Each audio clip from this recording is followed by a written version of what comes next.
Chapter 4. Kindness and Cruelty.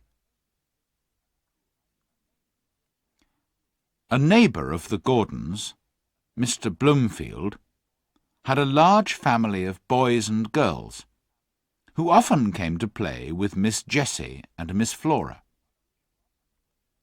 One of the girls was the same age as Miss Jessie. Two of the boys were older, and there were several little ones. Whenever they came, the children loved to ride Merrylegs.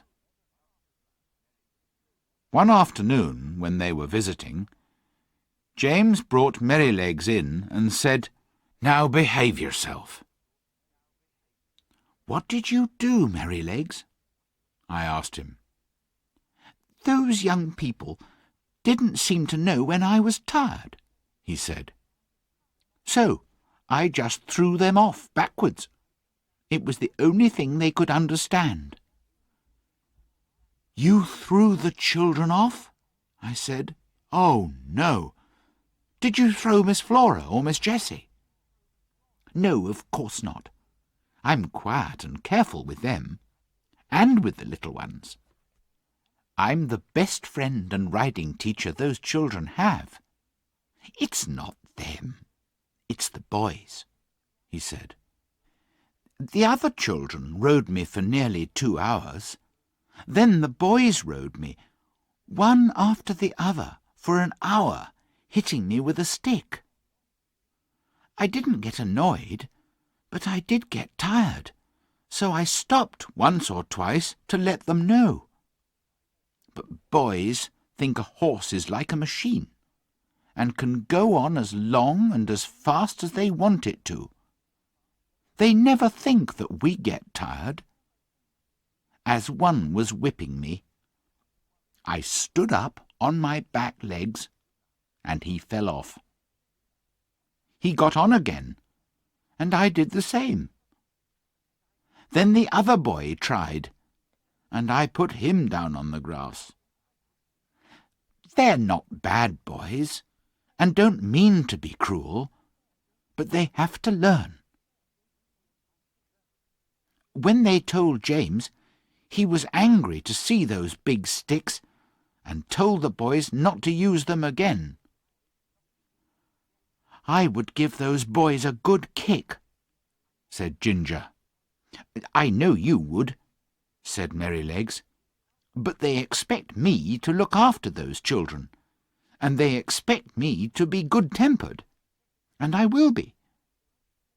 You never had a place where they were kind to you, Ginger, and I'm sorry for you. But good places make good horses, and I wouldn't make our people angry for anything. If I started kicking people, they would very quickly sell me, perhaps to someone cruel. I hope that never happens."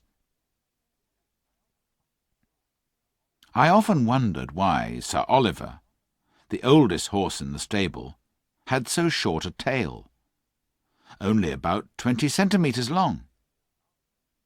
And one day I asked him, "Did you have an accident?" "It was no accident," he said angrily.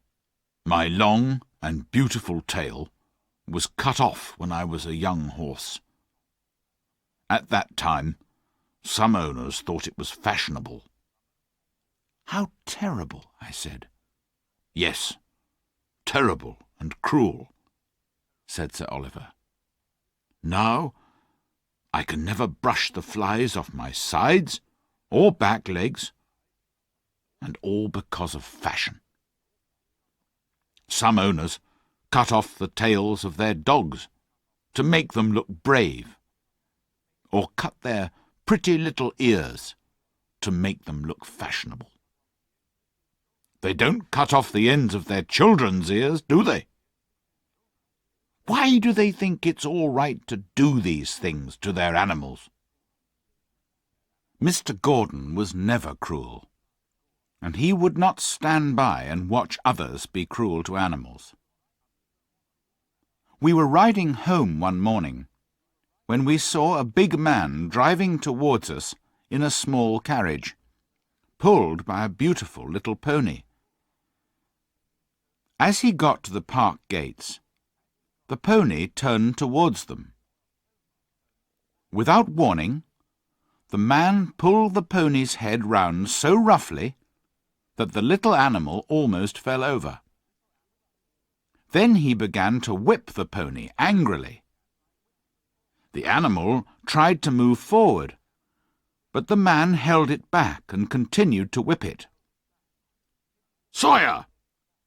shouted my master. The man looked up. He was a builder, who often came to the park to do work. "He's too fond of going his own way," he told my master. "He's not supposed to turn in through your gates. The road is straight on." "You often drive that pony to my house," said my master. "It only shows that the horse is intelligent and remembers these things. How could he know you weren't going there today? I've never seen a horse beaten so cruelly or with so much anger. What will people think of you, Sawyer? As well as hurting the horse, you hurt your own good name. Do you want people to think of you as a cruel, bad-tempered man?" We went home slowly, and I could tell by his voice that the master was unhappy at what we had seen.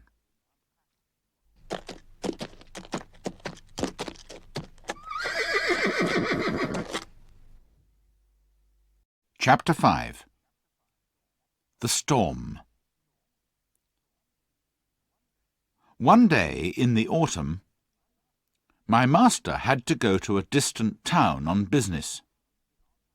John harnessed me to the carriage, and the three of us went off. There had been a lot of rain, and the wind was very strong. When we came to the river, the water was so high it nearly reached the wooden bridge, and many of the fields were under water. In one low part of the road, the water was halfway up to my knees. We got to the town, and the master's business took a long time.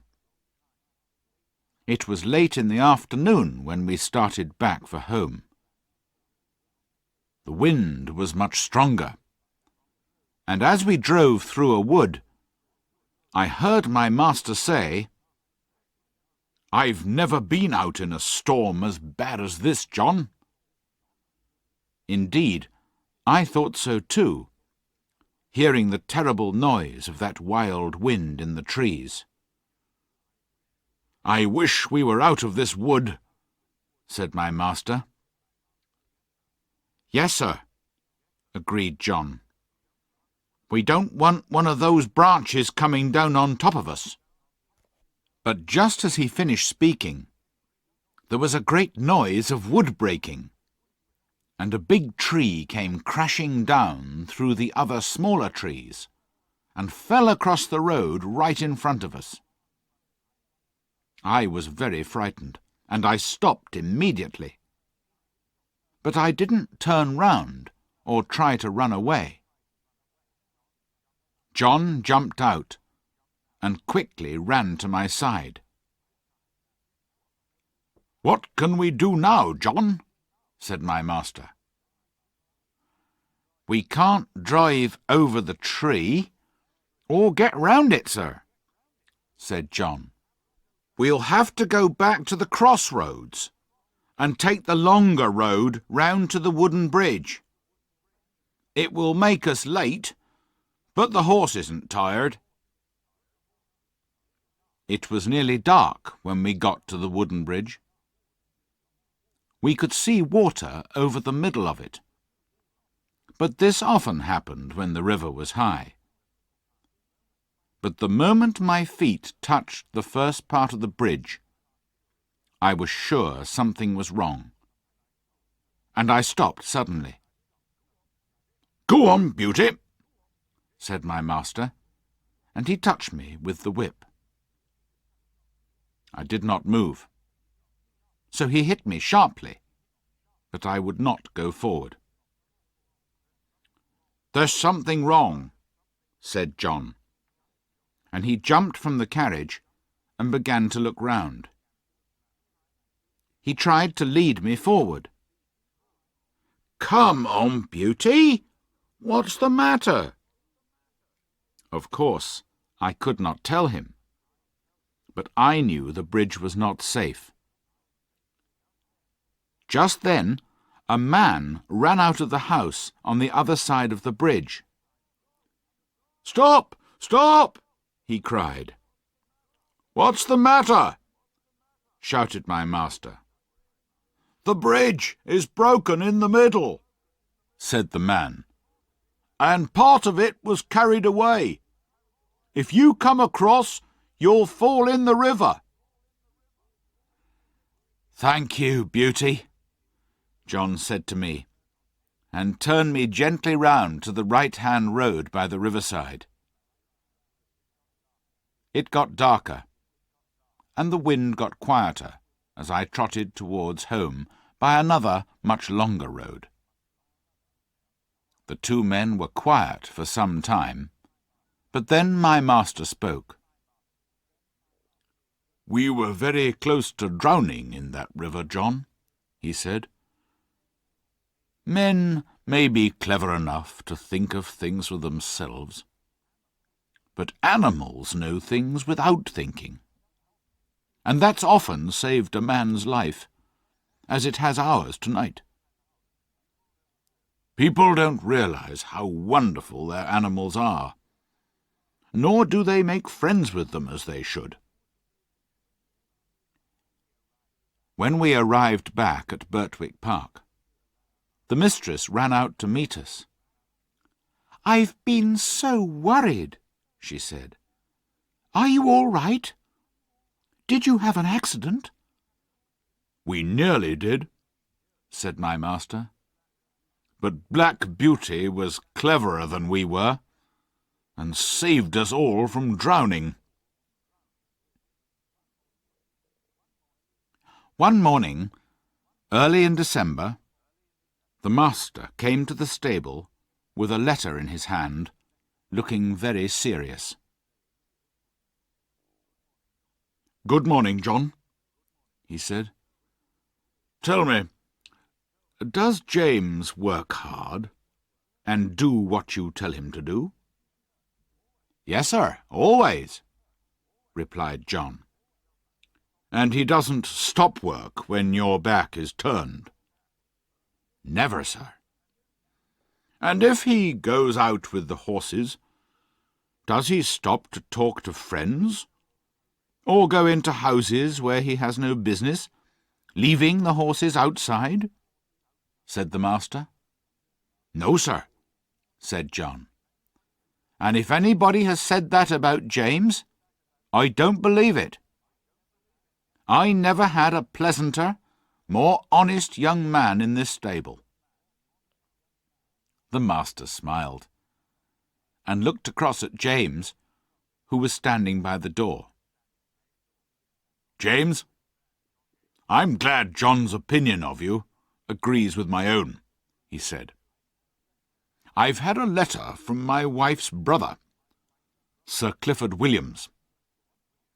He wants me to find him an honest young groom who knows what he's doing. The man who drives his carriage is getting old, and needs a young man who will work with him and be able to do his job one day. How old are you?" 19 next May, sir," said James. "That's young. What do you think, John?" "It is young, sir," said John, "but he's tall and strong.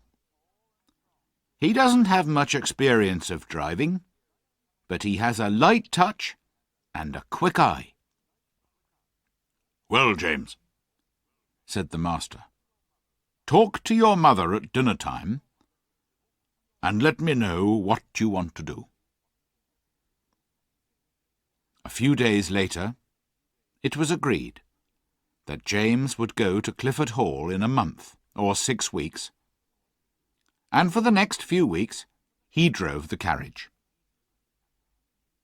We went in and out of town, through busy streets, and to the railway station, where the road was narrow, and there were lots of other carriages hurrying to and from the station. Then my master and mistress decided to visit some friends who lived about 75 kilometres from our home. "You can drive us, James," said my master.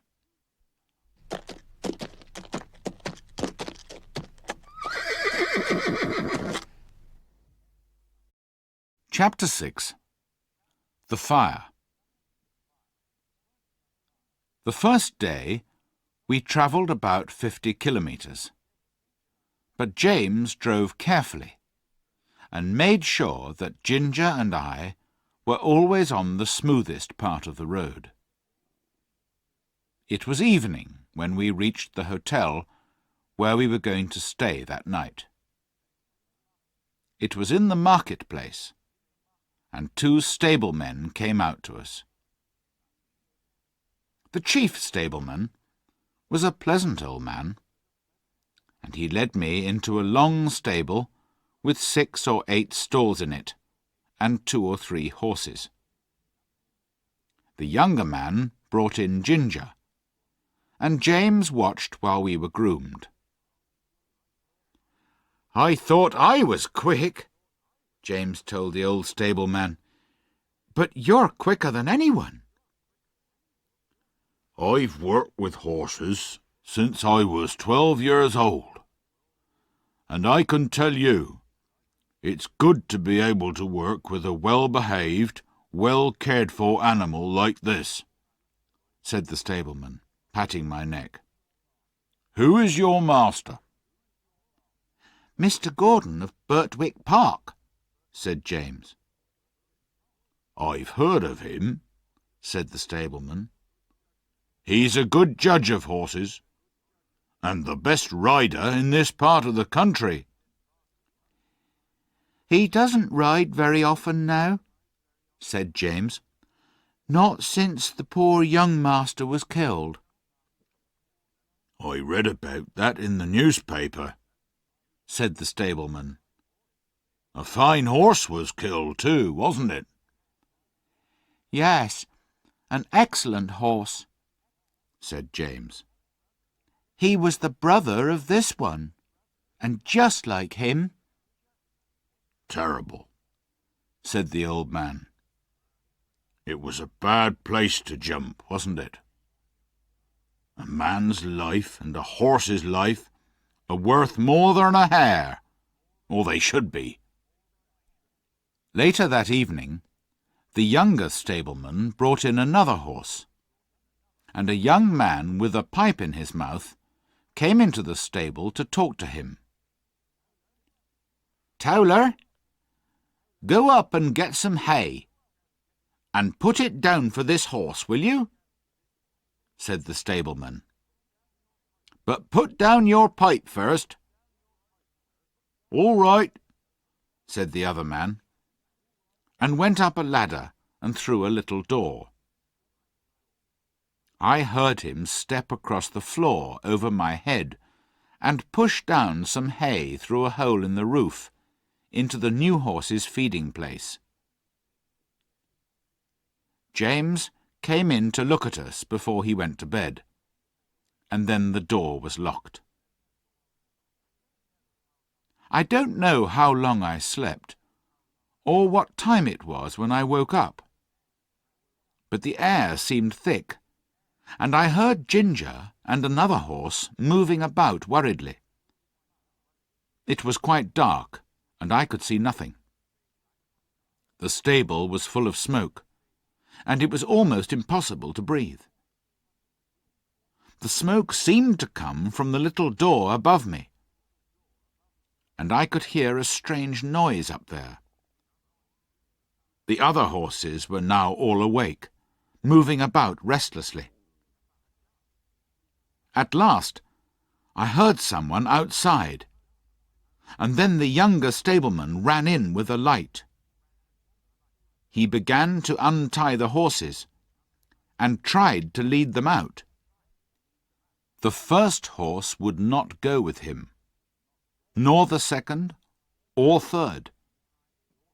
He tried to pull me out, but he was so frightened himself that he frightened me, and I would not move. The noise above was louder now, and there was a shout of "Fire!" outside. The old stableman came in quietly and quickly, and got one horse out, then another. By now, the flames were coming down through the roof, and the noise was terrible. Then I heard James's voice, quiet and friendly as it always was. "Come on, Beauty," he said. "We'll soon get you out of this smoke." He took off his scarf and tied it over my eyes, then led me out, patting me all the time. He took the scarf off, then shouted, "Take this horse, somebody, while I go back for the other."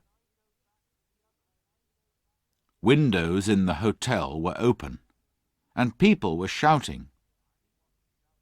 I watched the stable door, where the smoke came out thicker than ever. Then I heard one voice above all the others, and recognized it as my master's. "James Howard! James Howard! Are you there?" There was no answer, only the crash of something falling in the stable. But the next moment I saw James coming through the smoke, leading Ginger with him. "My brave boy," said the master. "Are you hurt?" James shook his head, unable to speak because of the smoke. Suddenly, I heard the sound of wheels and galloping horses. "It's the fire engine!" shouted someone. 2 horses ran past me, pulling the heavy fire engine. The fireman jumped out, and we went quickly into the wide, quiet marketplace, out of their way. The master led us to a large hotel on the other side, where a stableman came to take us in. Then the master hurried off to find his wife. The next morning he came to see how we were, and to speak to James. I did not hear much, but James looked very happy, and the master looked proud of him. How did the fire start? Someone said they saw Dick Towler go into the stable smoking a pipe, but that when Dick came out he didn't have it. The young stableman said that he asked Dick to go up the ladder to put down some hay, but also told him to put down his pipe first. Dick said that he did this, but nobody believed him. James said the roof and floor had all fallen in, and only the black walls were standing. The 2 poor horses, who could not get out, were buried under the fallen roof.